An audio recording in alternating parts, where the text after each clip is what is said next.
केकरा के कहले रहल बताई। राधा के माई के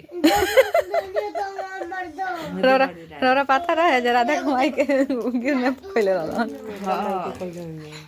हरण कहले रहल। हां ये राधा इनकरे माई के कदू हरण कहले रहलन सुनली लोगिन।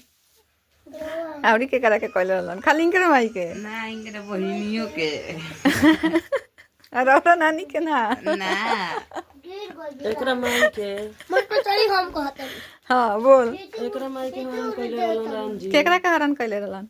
डीएन सिंह के हैं डीएन सिंह के टेंगे टेंगे के टंगे टंगे बाका ई टेंगे टेंगे के हो चंदन भैया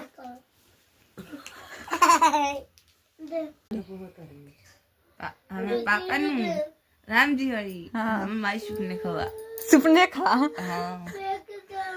आकु सीता रावण के बहिन रावण के बहिन सीता राउर माई। हां अच्छा चंदन ठीक है बा। बहिन हमार बहिन है लंकेश्वरी हमार चचिया हियो के कई कौन चाची नाम बताई।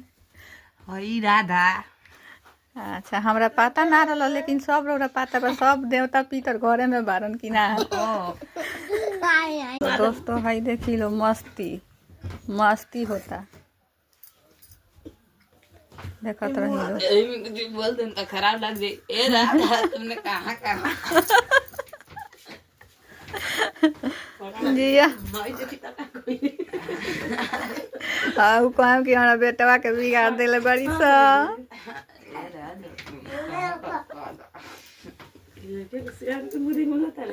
ना नहीं की बोलो जब तक बात हुई ना माने नहीं तो काहे लड़ा बनी चंदन बाबू ढेर इज्जत हो गई।